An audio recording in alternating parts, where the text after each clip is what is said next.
Is it possible for someone to fall back into old habits and actually ruin their retirement? Well, I came very close to doing just that. And in this video, I want to tell you what mistakes that I made, what promises to myself that I broke, and how I've decided to reaffirm and reassess and adjust and adapt so that I can get my retirement back on track.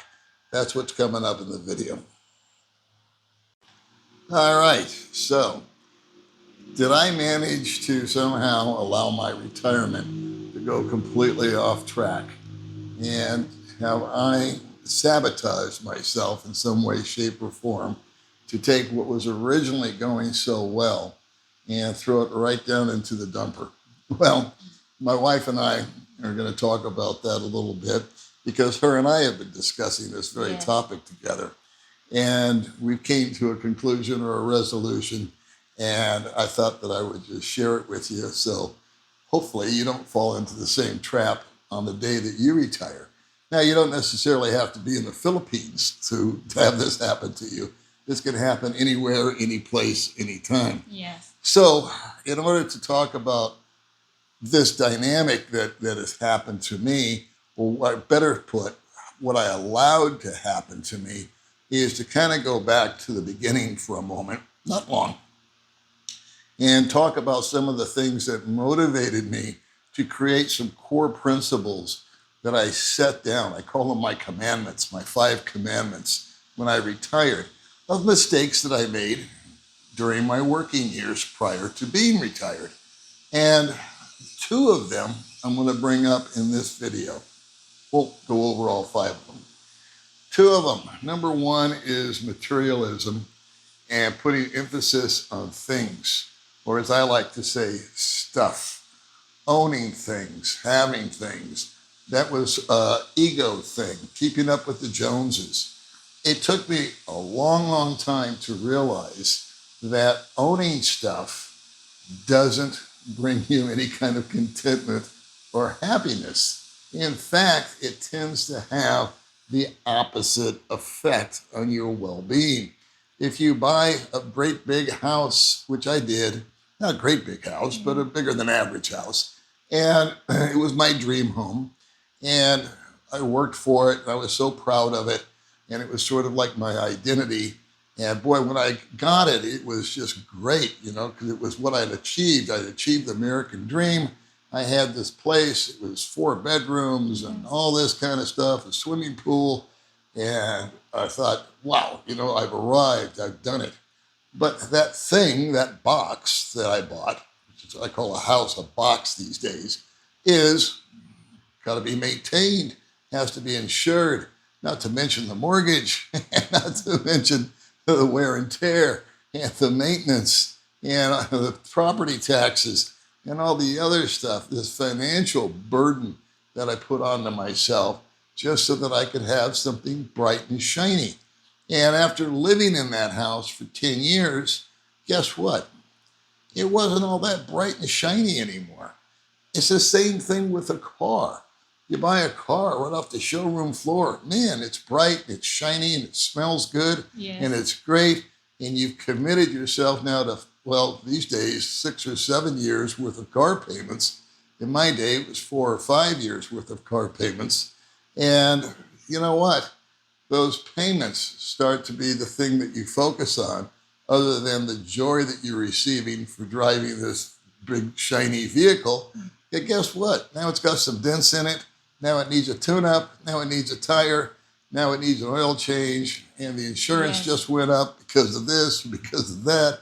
And it becomes, instead of being a bright, shiny, enjoyable object that you thought was so perfect and so cool when you got it, it's become this burden and just sort of like weight on your back. So I decided to jettison all that shit when I moved over here, and I did a very, very good job of it. I became a minimalist, and I had my Social Security check coming in. I didn't do YouTube for 2 or 3 years until I lived here. So there was no supplemental income. There was just my little check coming in. And guess what? I lived underneath it every single year that I've lived here. And this is going on 8 years this month. Yes. And I've still done that. We have saved money. Yes. Okay, I saved money when I was single. Her as a couple, we saved money. And that's an awesome feeling. As opposed to stressing about money, we don't have financial stress. We just go and do, and we live a fairly simple life. Yes. We don't do exaggerated, what's the word? Exorbitant things. Every blue moon, we'll take a trip somewhere. Yes. That was 3 years ago. Yes. Anyway, so that being said, that was number one. I did not want to get tied down by stuff, things, or material objects. Number two, I did not want to have to show up. And when I say show up, that was the biggest thing that annoyed me about work. You know, I didn't ever enjoy the profession that I was in, but it paid me well. And so I went. And once I got there, I was cool. Once I got into work mode, I dug in, I put my head down. People could call me a lot of things, but I don't think lazy would be one of them. Because when I got to work, I worked. I kept my nose down, I did my job, and worked extra hours and all that kind of stuff. Because remember, I got that house and that car and those kids going to school, got to pay for all that. But what I really resented was having to freaking show up.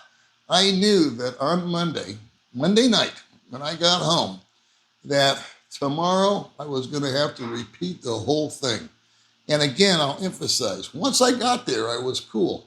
But when I was at home, I used to dread the fact that I knew the alarm was going to go off. I was going to have to shower, shave, make sure my shirt was pressed, put on a tie if it was that season, get in the car, make the commute, find a parking space, go through all this hoopla, get in, find out what's going on. And once I was there, I was in the groove, and I just turned on work mode, and the rest was okay. It was that time before that made me so unhappy. It was like, God, I just don't want to do this. Walking out the front door or the garage door to get into the car filled with dread. You're going to have to go sit on the same stupid freeway and go to the same stupid place, deal with the same people and the same situations. It was Groundhog Day is what I used to call it back in my earlier videos. Today is the same as yesterday, and tomorrow is going to be the same as today. And all I'm trying to do is pay for the privilege of doing that. So when I came over here, those bad habits dropped. And recently, I've been off track. And it all started with a very, very good intention. Something that I really wanted to do, and I still want to do. I still feel very strongly about this. And that was when I bought her a piece of land. Yes. Okay. I'm really appreciative of that. It's okay, baby. Yes. And I did it not for me. There was no meism involved in that. This was something that felt good. I was doing it for her future. Yeah. My name's on it. And people say, oh, well, she can kick you off and all that. We're not going to go there in this video. I'm just going to stay focused on the meism and the stuff and the and showing up. So, showing up. When I purchased this land for my wife, I had absolutely positively, and I'm not talking about the financial obligation, because I'll rewind a little bit. I had a motto: no more payments, no more loans, no more financing, no more 60 months, 72 months, 84 months. If I didn't have the cash to pay for it, I'm going to pay for it. In fact, if I didn't have double the cash, or if I didn't have enough cash to pay for two of them, I couldn't afford it. That was my theory. So if something cost $10,000 and I was going to pay cash for it, if I didn't have $20,000 available, I couldn't afford it.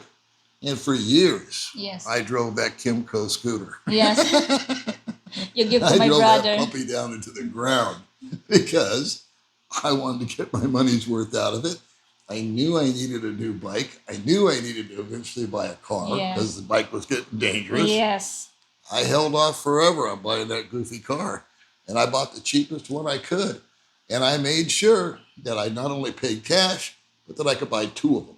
Okay, same theory with the land. The car was simple. You go in, you buy the car, you put up with a little nonsense of the way the Filipinos sell cars out here and getting license plates, but no big deal. And you bring it home and you pretty much forget about it. Au contraire with the land. Yes. This turned into a super project.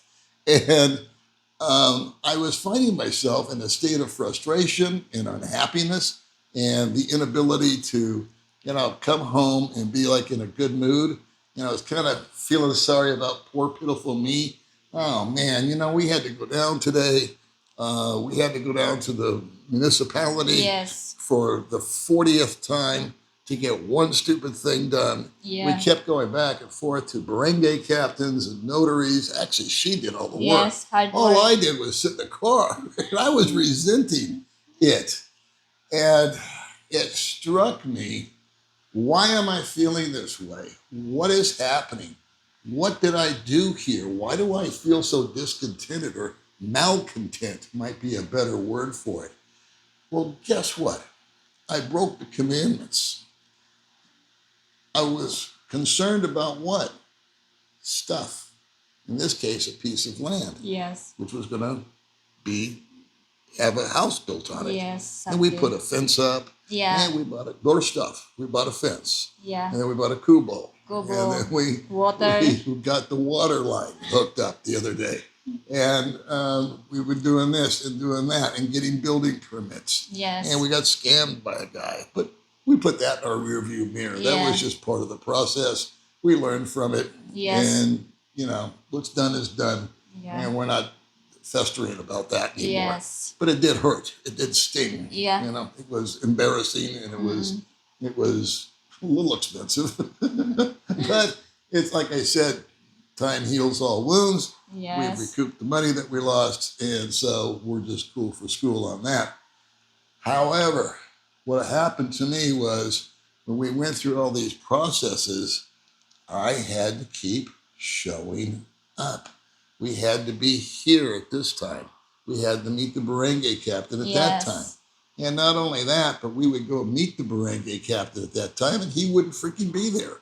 So he had no respect for my time or her time. He just kind of came and went when he wanted to because he could, you know. And what would we do? You'd go inside, you'd get something signed, and you'd pay all of 30 pesos. Yes. All right. So let's get back to the maintenance thing. We still intend to build this house. We have talked about that, and we're going to do what? We're going to keep it really simple. Yes. We're going to go a lot smaller. Yes. We're going to just go to something modest. We're going to get back to some minimalism. And the reason that I want to build this house is not for me. It's not meism. It's not all about Paul. It's all about May. And it's my gift to her so that when I leave the planet and go to the happy hunting ground, I will know in my heart of hearts that she will always have a roof over her head. And so she has been a diamond as far as being a trooper. We took 5 months off of playing paper chase. Yeah. With all the building permits, fencing water permit, fencing permit. Yes. What other freaking permit did we need? I don't know. Blah, blah, blah. This permit, that permit, this clearance. You had to go to police stations, fire stations, barangay clearance, notaries up the ass. Yeah. I mean, it was just like silly. You can't just go to get one thing done. But I mentioned earlier that maintenance and all that and insurance is in America, my house would come out of nowhere. The property tax and the insurance for fire and theft and this and that, mandatory stuff you had to have because of the mortgage. Well, number one, we will have no mortgage when we do build the house. It will be built for cash, and we have a budget set aside for that. And we're not going to start on it until we have double in the bank. In other words, if I can't pay for 2 house builds, I'm not going to do the one. And so that time will come in the future, near future, I hope. I think by 1st of next year, number one. And number two, I got a nice taste, a very pleasant taste of property taxes and upkeep out here in the Philippines. We went, and before we could get our building permit, which by the way, we got our building permit. Yeah. I think we should announce that. That finally came through, along with the water permit. Yeah. Along with the only thing left is power, and you can do that at your Yes, leisure. for the last. It's not a priority. It's not a big deal. She has to go to a seminar, Yeah. and then they give us a power box, and that's that. Our property tax, or her Yes. property tax, I should probably say, 107 pesos. Yeah. Once a year. Once a Yes. year. 107 pesos property tax for the year. That's $2. When we went in to get because they kept calling your sister and saying Yeah. the building permit's ready. Yes. Well, guess what? It wasn't ready. We had to first go get this water thing taken care of, which was a pleasant surprise because I thought that was going to be a big hassle. Yeah. But the city plumber got in my car. Yeah. We drove up there. We talked to some guy. Yeah. He got permission from some guy off some dirt road, which I Yeah. still to this day don't understand what's going on. And then we bought all this stuff. Yes. And for about $400 or $500, we have water on our Yes. property. And a water bill will be another $2 a month. Okay, maybe $5. Yeah. I don't know. Depends on how much water we use. So there's that monthly thing. And then we had to pay a municipality tax. No, it was what kind of tax was it? It was a Yeah, municipal tax. municipal tax. 50 pesos. 57. 7, yeah. 7. 57 Yes. pesos. That's $1. So I think, if you compare what you're paying for your homeowner's insurance, or at least I compare what I paid for my homeowner's insurance or my car insurance. What's my car insurance out here? I think it's somewhere in the neighborhood of a couple, $300 a year to insure my entire car. Just easy peasy as far as maintenance goes. Upkeep on the house. Let's talk about that for a second. Let's say we build this house, and let's say it has a problem with the paint or something needs to be repaired. Yes. Boy, oh boy. Labor out here is extremely inexpensive. Yes. I don't like the word cheap, but these people work. Skilled laborers will work out here we bought a generator Yeah. for brownouts. Guy spent 2 days installing an electrical outlet on the side of the house Yes. to plug the generator into. He parts, labor, 2 trips in and out, $100 to have that done. To have the water installed. And this guy worked out there 8 hours. Yes. Putting it, this is the city guy with 2 helpers, Yeah. another $100. And that's over and done with. We'll never pay that again. She just has to pay her water bill. She'll have to pay her power bill. The way she uses power, and if we do it right and insulate the house and Yeah. do all that kind of stuff, everything should be copacetic. So I have also, one real quickie here, made the mistake of overcommitting my personal time with people that come to Dumagetti and they want to meet you and me because they watch the channel, Yes. right? And Yeah. they say, hey, Paul, I watch your channel and I watch Baby May and I Yeah. would really love to come and say hi to you and meet you in person. Yes. And so my MO was always to say, sure, because I like meeting people. Yes. And I appreciate my Yeah. subscribers. Yes. And I appreciate, and when I go meet them, 99.9% of the time, I have a great time talking with them. Yes. And May, not so much. It's limited. Because she doesn't understand what the hell we're talking about. And she'd rather go off and do something else. But she goes. She's a Yeah. trooper. Yeah. And so sometimes I tell you, just go shopping. I'll go meet the guy. Yeah. But if he brings his woman or he brings his wife or Yes. his girlfriend, you usually come along with me. Yeah. So we balance things out. And so I've kind of tempered that a little bit recently. I was talking to Rike, who has a channel, Life Beyond the Sea, about this very topic. talking to some other guys. Mike's Philippine retirement. Yes. I'm not the only one that gets emails and messages from folks that are very sweetly offering to say, can I buy you a cup of coffee? Can we meet? Can we do, can I get you lunch or something like that? Well, on Monday, that sounds like a great idea. We're going to meet tomorrow on Tuesday to have that cup of coffee. The problem is I wake up on Tuesday and I don't feel like going into town because Yes. maybe I got a headache. Maybe I'm just tired. Maybe I Yeah. didn't sleep good. Yeah. Maybe there's just something, the weather's weird Yes. or I'm just kind of feeling funky. And the last 4 or 5 days, I haven't felt well. We had my sister passed away Yes, I'm so sad a that. couple of days ago. So we're dealing with that emotion and all that kind of stuff. Yes. And thinking that maybe I had to go to the States, but that's another story for another time. I don't have to go to the States because Yes. there's not going to be a big service or anything. And I talked to my nephew, and he's got that all under control. Well, this video is going a lot longer than I intended it to, but I just wanted to let you know that there is possibility that I slipped into my old habits. I started focusing on things instead of relationships, and I started to feel like I had to show up and be somewhere instead of just letting each day be my day.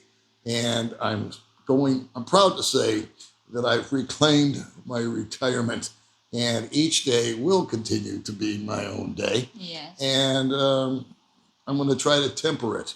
So when people say they want to come and meet and have coffee, I'll say, great. If I'm in town, I'll give you a call. Yes. And if it's convenient or if I feel good, and if not, I hope you understand. Yes. All right. So I hope that made any sense. I don't know. We've been out of the loop for a while. We've been having a lot on our plate. We haven't had time or the motivation, I guess, to make a video. But finally I did. So this is what you get. All right. We'll see you guys in the next video. Bye-bye, guys.